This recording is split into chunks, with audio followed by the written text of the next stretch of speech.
uwekezaji, mifuko ya mutual fund, mifuko ya pamoja, kwa sababu ile ni kwamba wewe na mimi ndio tunatengeneza mfuko huo, na yule aliyouanzisha huo mfuko anaenda kuanzisha shughuli. Hiyo shughuli ikizalisha ndio tunalipwa faida sisi.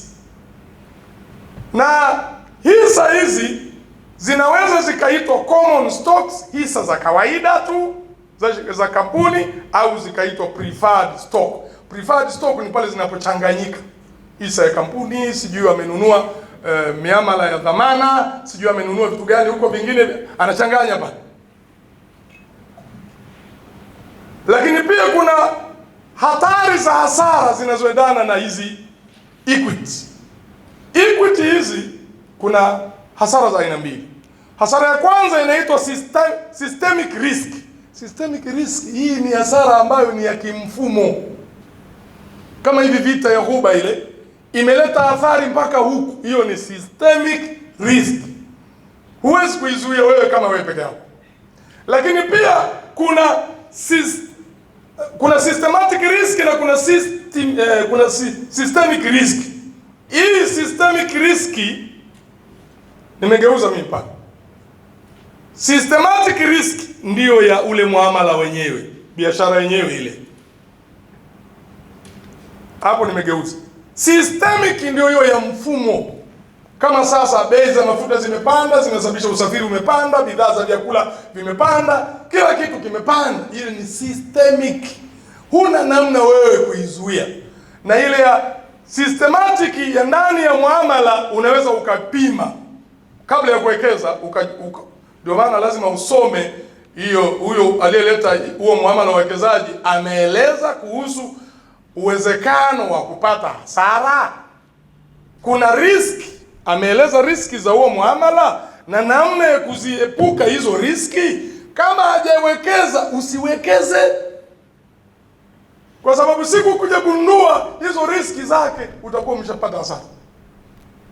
Lakini huku kwenye fixed income sasa, hizi ni bidhaa ambazo mara nyingi huwa ni madeni au yanaweza kawa sio madeni. Zinaitwa securities, dhamana. Ndio maana kuna mamlaka ya masoko ya dhamana na mitaji Tanzania, CMSA. Hizi ni dhamana. Hapo utapata bonds, utapata convertible debentures, utapata sukuk. Bond ndio hizo zinaitwa hati fungani. Ziko hati fungani za mashirika binafsi, ziko hati fungani za serikali. Kuna debentures, hizo ni stock zilizounganishwa pamoja za makampuni fulani. Halafu kuna sukuku inaingia hapo. Hii sasa watu wanaita hati fungani, inazingatia sheria. Sukuku sio hati fungani. Ukishaita hati fungani, hiyo ni debt instrument. Hiyo tayari ni muamala wa deni, na sukuku sio deni abadan. Katika hizi fixed income nako kuna aina zake mbili. Kuna nyingine zinaitwa zero coupon. Zero coupon ni kwamba ukiwekeza hapa, huo muamala unapomalizika ndio mnapewa faida yenu. Mara nyingi inaweza kawa ni mwaka mmoja. Unawekeza, mwisho wa mwaka mnalipwa faida zenu na hela yenu mliowekeza inarudishwa. Zero coupon. Lakini kuna nyingine sasa zinaitwa coupon based securities. Hizi ni pale sasa unalipwa marejesho. Mara ya kwanza, mara ya pili, mara ya tatu. Inategemea na miaka mingapi na wamewekaje. Kwa mfano, sukuku ya CRDB wameiweka kulipa yale marejesho kila baada ya miezi mitatu, quarterly. Kwa hiyo kwa mwaka utalipwa mara ngapi? Mara 4. Lakini sukuku ya serikali ya Zanzibar imewekwa kulipwa kila baada ya miezi 6. Unaona? Sasa hizo ndio zinaitwa coupon. Yale marejesho yako yanaitwa coupon. Utalipwa mara ngapi kwa mwaka? Itategemea na huyo aliyotoa hiyo muamala wa fixed income. Huko kwenye UTT sasa, ingawa nimesema ndugu yangu atakuja kueleza pale, UTT, mutual funds na halali mutual fund. UTT jamani ni mfuko wa pamoja wa wekezaji ambao umeanzishwa na shirika linaitwa UTT, Unity Trust of Tanzania. Naona tena kuna neno kule mbele linaitwa AMIS. UTT AMIS iko chini ya Wizara ya Fedha. Kwa hiyo mnawekeza, mnanunua vinavyoitwa vipande. Kila kipande kina thamani. Kadiri thamani ya ule mfuko inavyopanda na kipande chako kinapanda thamani. Ikifika muda wa kulipwa marejesho, maana kuna mutual funds ambazo unalipwa marejesho na kuna mutual funds hulipwi marejesho. Ukifika muda wa kulipwa marejesho, utalipwa marejesho kwa mujibu wa thamani ya kipande chako wakati huo wa kulipwa marejesho. Na kuna halal mutual fund, kuna mifuko inafanana na kimalengo ni kama UTT, inaitwa halal mutual funds. Ima iwe open ended au iwe closed ended. Open ended kama haina mwisho, haina ukomo, ni open ended. Yaani hata ukifa wewe, watoto wako au watarithi wanaotakiwa kukurithi. Lakini closed ended inataja mwisho ni lini. Sasa huko kwenye mifuko ambayo ni halal, kwanza ni non interest. Non interest, hakuna riba. Lakini kwenye ile mifuko mingine kama hiyo OTT kuna interest, unalipwa interest. Huko kwenye mifuko ya halal, lengo hasa lililokusudiwa ni kukidhi mahitaji ya jamii ya uwekezaji. Ndio lengo hasa, kwamba hawa wanajamii wapate mahala pa kuwekeza na wao. Huku kwenye mifuko hiyo mingine ni kwamba lengo hasa ni potential return, yani wale wawekezaji lengo ni kupata higher return, malipo makubwa zaidi, lakini unakuwa more vulnerable in volatile market conditions, kwa sababu mara nyingi hasi lazima ziwe na mali isiyohamishika nyuma. Pakitokea myumbo kwenye masoko ya fedha, thamani huwa zinashuka kwa kasi mno na huwezi kuzuia. Ukija kwenye mifuko ya halal, mara nyingi inakuwa less risky, haina hatari zaidi ya kupata hasara ukilinganisha na ile mifuko mingine inaitwa equity funds au mutual funds. Huku kwenye mifuko ya isiyokuwa ya hii yenye riba, una matumaini ya wewe kupata bigger risk for better rewards.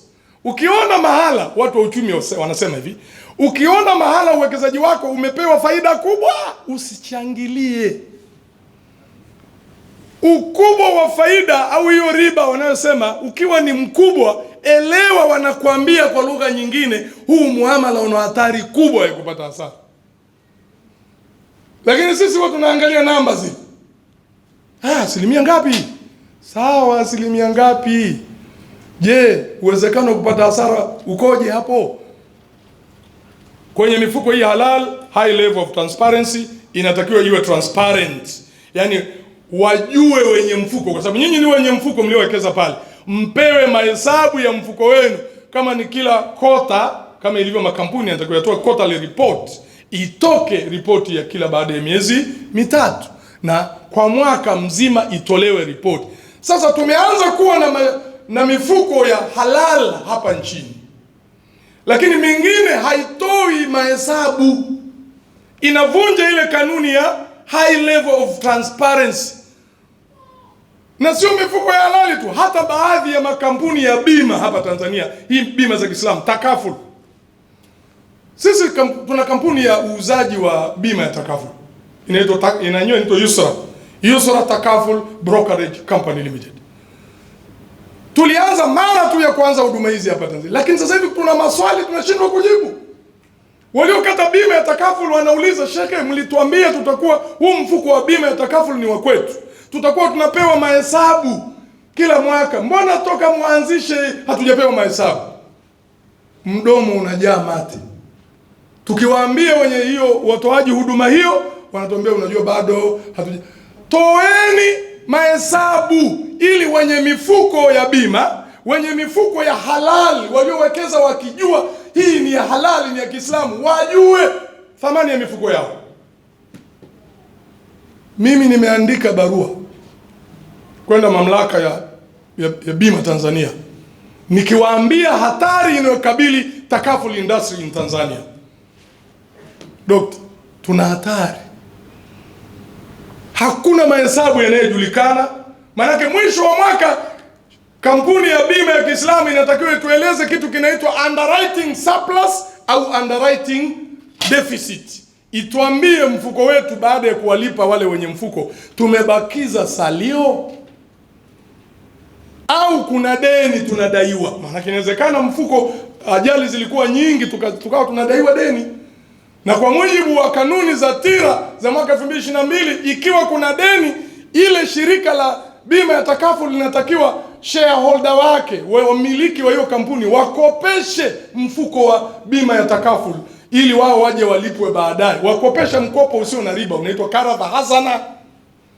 Sasa tupeni basi, hata kama ilipatikana hasara, tuambieni. Wenye mashirika bima ya takaful, we are going to be serious, kusema kweli. Kwa sababu sisi tunawauzia watu bidhaa mnazotupa nyie. Tukiulizwa mahesabu yako wapi, wakati tunafanya marketing, tulikuwa tunawaambia mtakuwa mnapewa na mahesabu. Kila mwaka mtajua mfuko wenu wa bima una kiasi gani. Leo mmenyamaza kimya, hamtuambii. Na kibaya zaidi, mamlaka ya bima nayo imenyamaza. We are not going to tolerate this. Tutaiua hii industry. Sasa huku kwenye mifuko halali nako yameanza haya. Mfuko umeundwa, watu wamenunua, wamewekeza, hakuna mahesabu. Na huku ndio hatari zaidi, kwa sababu kwenye mifuko ya halali kuna kitu kinaitwa net asset value. Yaani kipande chako kile kinatakiwa kijulikane thamani yake kila siku. Tena sio ukaombe, wanatakiwa wawe na mfumo wa internet online. Unaweza ukaingia na ukaona leo kwenye hii halal fund kila kipande kimoja kina thamani gani every day. Hakuna, toka watu wamewekeza hawajui vipande vyao vina thamani gani.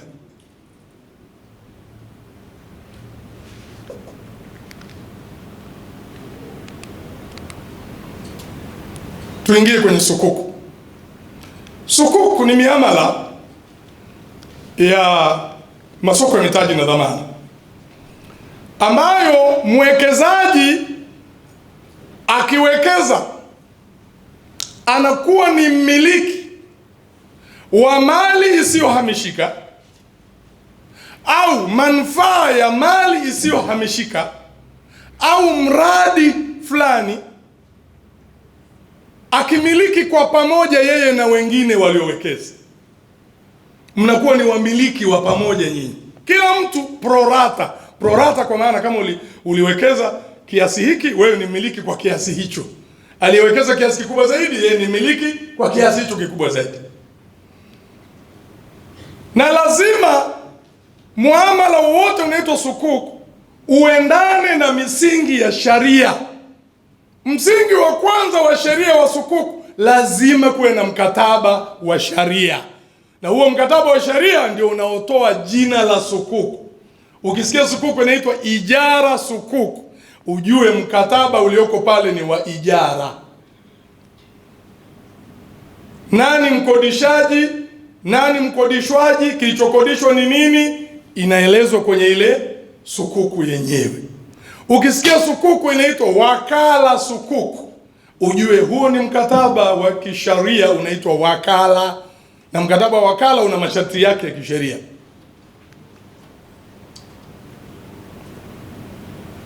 Sukuku tofauti na hati fungani, waliowekeza hawalipwi riba. Hawalipwi riba. Wala sukuku haisimami kama dhamana ya deni la mkopaji. Ukiwekeza kwenye hizi hati fungani za kawaida, iwe ni ile hazina au za mashirika binafsi, hizi zinaitwa debt obligation. Maana yake wewe uliowekeza, wewe ni mkopeshaji. Umekopesha aliyotoa hiyo hati fungani, na anaahidi kukulipa riba asilimia fulani. Kwa hiyo kile ukilipwa wewe unalipwa riba. Sasa kwa wale ambao riba kwao ni haramu, ile miamala unaiangalia tu. Wenzetu wanaenda na ile miamala ya riba wananufaika kiuchumi. Sisi tunashukuru sana serikali ya Jamhuri ya Muungano wa Tanzania ilipoamua kuruhusu miamala hii mwaka wa 2021, imefungua mlango angalau Waislamu wapate wapi pa kuwekeza kwa njia ya mifuko hiyo halali na njia ya sukuku. Mapungufu yatakuwepo. Tabani, mapungufu yatakuwepo. Kila jambo jipya linaanza na mitihani yake. Lakini angalau kwamba sasa tunayo. Halafu sasa sisi, unajua, Wanaoweza kubadilisha haya ninayozungumza ni sisi tulionunua bima za takaful, ni sisi tuliowekeza kwenye hiyo miamala. Siku wenye bima za takaful wakiamua kuandika barua kwenda mamlaka ya bima Tanzania, mimi nimenunua bima ya takaful ya shirika fulani, kwenye miongozo yenu ya takaful mlisema watu watapewa mahesabu kila mwisho wa mwaka. Huu ni mwaka wa 3 hatujapewa mahesabu. Tunaomba muambie watupe mahesabu yenu. Watatoa mahesabu. Tatizo wanatuona tumenyamaza na sisi.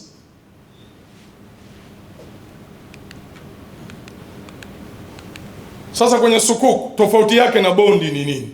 Hati fungani. Huku upande wa kulia sukuk, upande wa kushoto wa kulia sukuk, kushoto bondi. Bondi huwa inatoa marejesho kama riba.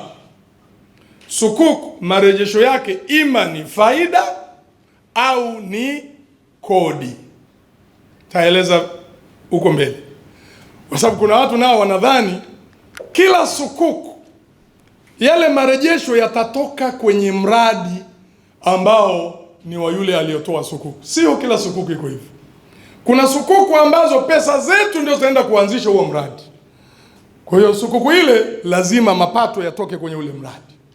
Kuna sukuku ambazo pesa haziendi kuanzisha huo mradi ndio utakaotulipa, kama sukuku hiyo ya kukodi, ijara. Anayo mali nyingine, ametukodisha sisi, amekodisha kutoka kwetu. Maana tuliinunua ile mali, alafu tukamkodisha. Kwa hiyo anatulipa tu mali. Pesa yetu alienda kutumia wapi? Alienda kufanya miradi ya maendeleo, alijenga barabara, kama ni kiwanda alinunua. Kwa hiyo sisi hatutegemei pesa yetu itoke kwenye ule mradi.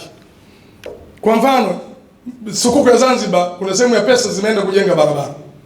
Katika nchi watu wake wanatakiwa wamshukuru sana Mungu ni Tanzania. Kwa nini? Kama kuna barabara tunayolipia ni pale Kigamboni. Daraja la Kigamboni ndio tunalipia. Tanzania unatoka Dar es Salaam unatembea mpaka wa Uganda, barabara za lami unatembea bure, hulipi hata sentano. Nenda nchi nyingine, kila baada ya kilomita kadhaa kuna road toll, kuna kituo cha kulipia. Hatulioni hilo sisi. Kazi yetu kulalamika tu na kulaani tu. Nenda nchi nyingine, utamani kuwa na gari. Kuwa na gari sio mafuta tu, ulipie mpaka na barabara ambayo gari yako inapita. Sasa neema zikizidi huwa tuzioni neema hizo. Kwa hiyo hii huku riba, huku faida au kodi. Halafu kwenye sukuk nyinyi wote mnakuwa ni partners. Mmemiliki kwa pamoja hiyo mali au mradi. Kwenye hati fungani hii inaitwa bondi, ile ni deni tu, mmekopesha yule aliyotoa. Kama ni serikali mmeikopesha, inawalipa ni riba. Huku kwenye sukuk risk, uwezekano wa kupata hasara, mnashirikiana na yule aliyetoa sukuku hiyo. Inaitwa profit sharing loss bearing. Wakati mwingine dokta tunasema profit and loss sharing. Profit sharing loss bearing. Loss tunabea tu, hatushei. Tunabea, tunavumilia kwa sababu ni hasara. Tunachogawana ni faida.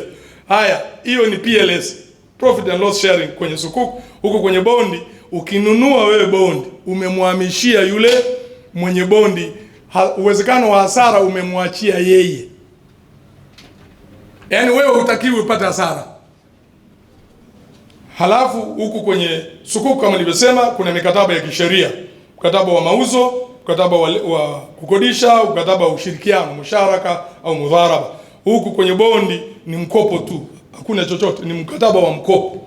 Ukienda kwenye sukuku inasimamiwa na taratibu za usimamizi mbili. Usimamizi unaotokana na serikali inaitwa ile regulatory authority kama CMSA, lakini kuna usimamizi wa sheria. Kuna wanazuoni pale, wataalamu wa sheria, na wao lazima wawepo kwenye sukuku kuangalia kama inaendana na misingi ya sheria. Lakini kwenye bondi yenyewe inasimamiwa na sheria moja tu, sheria za nchi basi. Kwenye sukuku sheria za nchi na sheria za Kiislamu. Hizo ni tofauti ambazo tunazo. Sasa hapa kuna mfano wa sukuku moja. Hii ni sukuku inaitwa musharaka. Ile ni sukuku ya msharaka, sio walio mbali kama wataona. Unaona wale wawekezaji, na angalia yule mdada kavaa na minisketi. Unaweza kusema sasa huyu na minisketi tena kwenye sukuku vipi? Sukuku haichagui wa kuja kuwekeza kwamba awe na nikabu na hijabu tu. mradi ana fedha ya kuwekeza, anawekeza. Kama ambavyo wanapokuja dukani kwako kununua, akija amevaa minisketi, unazuia kumuuzia? Jamani, unazuia kumuuzia kwa sababu kavaa minisketi? Unamuuzia tu, kinachoangaliwa ni muamala wako wewe na yeye huko kisheria basi. Kwa hiyo hawa hapo ndio wawekezaji, halafu kule kushoto ndio originator, lakini hao wenyewe ndio wanaohitaji fedha ile wametengeneza umoja, yani partnership. Halafu pale katikati kunakuwa na ile shirika ambalo ndio limeundwa ili kutoa hiyo sukuku. Na hapo kinachofanyika ni pesa zile pale unaziona. Unaona? Kuna pesa hizo hapo. Hizi hapa ni pesa hizi. Wananunua sukuku, wanakuwa wamiliki wa mali ambayo ni hawa hapa. Halafu hizi pesa zao sasa zinakwenda wao wanakuwa kama washirika. Pesa zao zinakwenda kuwa wana ushirika na hawa. Wanaenda hawa sasa kuwekeza hizo pesa kwenye asset. Halafu hizo asset zikitoa faida wanalipwa hawa wawekezaji na hawa wanapata faida. Ikiwa ni hasara pia hawa wanapata hasara na hawa wanapata hasara. Hii ni aina ya uwekezaji wa sukuku, inaitwa musharaka. Tunashirikiana kwenye faida na hasara. Kuna aina nyingine inaitwa murabaha. Hii ni ya kununua bidhaa. Kwa mfano inatumika na makampuni yanataka kuagiza mafuta ya kula nje, sukari, mbolea, sijui magari, hawana fedha za kutosha, mtaji. Wanatoa sukuku kwamba sisi tunataka kufanya biashara hiyo na mahesabu yake na kila kitu. Inapewa hati pale ya kutolewa na mamlaka yetu ya masoko ya mitaji na dhamana. Kwa hiyo unamuona hapa, hawa ndio investors wanatoa pesa hapa. Hii ndio ile shirika linaloitwa SPV la kutoa sukuku. Wanatumia pesa yetu kwenda kununua hivi, ima nyumba au kiwanda au magari, halafu wanazalisha, zinakuja kwa originator. Hawa ndio wale ma-originator waliojiunga kupata faida au kuendesha hiyo assets, zinakuwa hapa zinafanya kazi. Wakiuza faida yake wanakuja kumpa huyu bwana SPV ambaye ndio aliotoa sukuku. Bwana SPV anatulipa sisi wawekezaji faida zetu. Kama ni sukuku ya miaka 10, 20, 30, wanalipa mara ya kwanza, ya pili. Wewe umekaa tu, pesa yako iko huko inafanya kazi. Ndio ile nilikwambia mwanzoni, unaweza ukifanya pesa ikawa inakufanyia kazi badala ya wewe kufanya kazi. Hiyo ni sukuku nyingine, hatuna muda wa kutosha. Tutagawana na nyinyi wale walio kwenye group letu, hii tutakuwekeeni pale. Hii ni sukuku nyingine ya wakala, unaona, ambayo hii labda ni nzuri zaidi na yenyewe. Unaona hawa ndio wawekezaji, mimi na wewe. Huyu ndio ile shirika lilotoa sukuku kwa niaba ya hawa wanaitwa originators. Kwa hiyo huyu SPV anamfanya yule anayetaka pesa kuwa wakala wake wa kuwekeza pesa za hawa. Pesa zinaenda kujenga, kama ni uchimbaji mafuta, kama ni nyumba, kama ni viwanda na nini, halafu zinazalisha faida. Ile faida inakuja kwa huyu bwana ambaye ndio aliopewa wakala, agent wa kuwekeza, zinaingizwa kwenye SPV account, anatulipa sisi faida. Ndio hiki hapo unaona, anatulipa faida mara ya kwanza, ya pili, ya ngapi. Mwisho kule zile pesa zetu tulizoziwekeza tunarudishiwa. Sisi tumeendelea na maisha yetu. Kama ulishazeeka huko unabembeleza wajukuu au vitukuu na hela zinaingia kule. Hii ni sukuku ya wakala, lakini sitozieleza, ziko nyingi. Kuna nyingine mpaka hybrid, yani zinaunganisha mikataba miwili kama hii hapa, ijara na istisna. Unaona mkataba wa ijara hapa, kuna kitu kinaitwa trust deed, mkataba kati ya wawekezaji na yule aliyotoa sukuku, kwamba bwana wewe ndio utatusimamie pesa zetu. Alafu zile pesa, kuna mkataba mwingine hapa unaitwa istisna wa utengenezaji, ima kiwanda au barabara au nini, ambayo ile shirika linahitaji fedha ndio linaenda kujenga kama ni kiwanda. Baadaye hiyo mali inafanya nini? Inahamishiwa. Mali inahamishiwa, inakodishwa na SPV. Mali inakodishwa na SPV kwenda kwa yule ambaye ndio mwanzoni alitaka pesa. Ikishakodishwa hiyo mali, pesa sasa kutoka kwetu zinaenda kujenga kile kinachojengwa. Istisna ni utengenezaji au ujengaji, kama ni utengenezaji bidhaa au ujengaji mradi wowote ule. Huyu bwana kwa sababu tumemkodisha mali yetu, anatulipa kodi. Anatulipa mara ya kwanza, mara ya pili, na tunalipwa kodi zetu, ndio faida yetu sasa. Hii ni sukuku ambayo unalipwa kama faida, kama kodi. Sio lazima iwe ni inatoka kwenye ule mradi kama zile za kwanza. Lakini ile mali inatakiwa iangaliwe isiweze kudorora.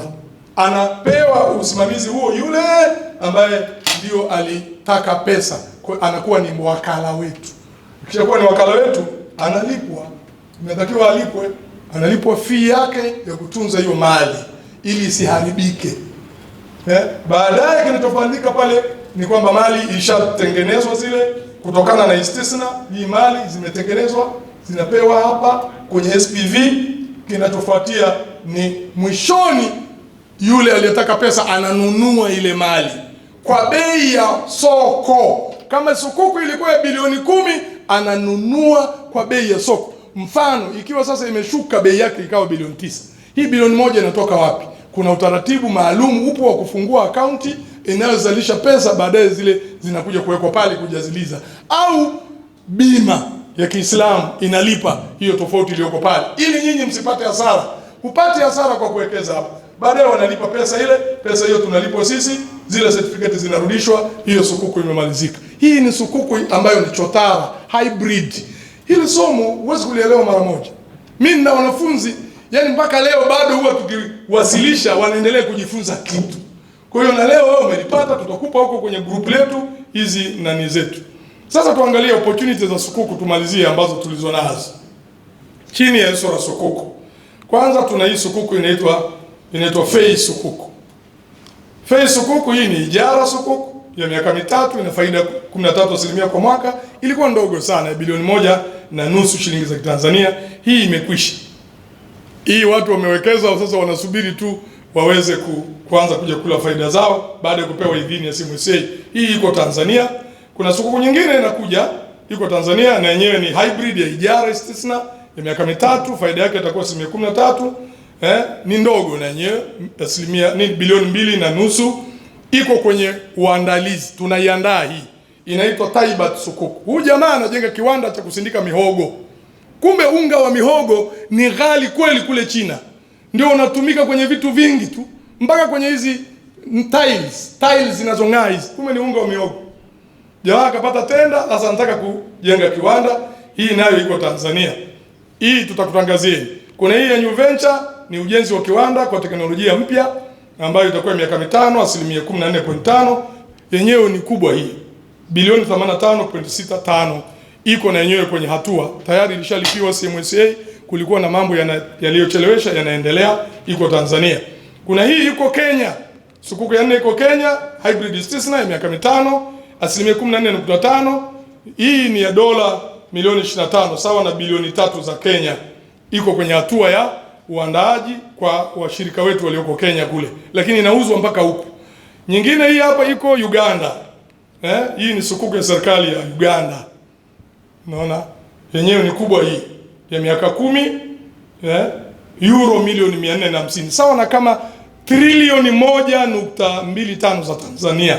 Ya miaka 10, asilimia yake kwa dola itakuwa ni 4.5. Bado haijajulikana kwa shilingi ya Uganda itakuwa asilimia ngapi, ndio benki kuu ya Uganda wanafanyia mahesabu hayo. Iko kwenye hatua ya kuandaliwa na washirika wetu, na sisi tunahusika huko yuzo la sukuku. Hii nyingine iko Ethiopia. Hii ni kubwa hii. Ni dola kwa US dola asilimia 5.5, yenyewe ni dola bilioni 1.5 za Marekani. Ni ya real estate, ni ya kujenga majengo kwa ajili ya nyumba za bei nafuu. Na yenyewe pia tunahusika kwa namna moja. Na kuna nyingine hapo huko kwa Ethiopia. Sasa hii ni kubwa kuliko zote kwa sababu ni bilioni 12.5 dola.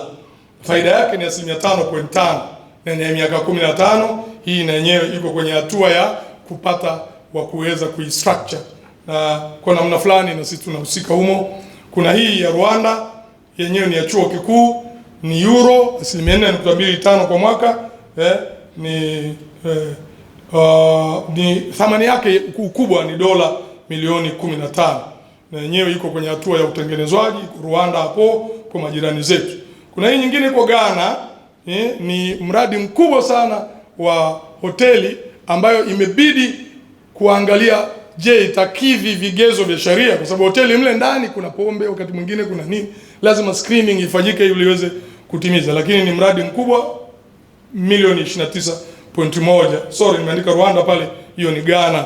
Kwa hiyo hii yote hii ndugu zangu inasubiri wawekezaji, lakini mindset ya wawekezaji kuanza kuweka akiba, kuamua nitawekeza kwenye nini, wapi, wakati gani, faida zikoje. Kama huna utaalamu huo, waone wataalamu wa kushauri. Ndio namna ambavyo tunajiandaa kuwa wawekezaji. Asanteni kwa kunisikiliza. Muda wetu umetubinya sana leo kwa sababu tumechelewa kuanza.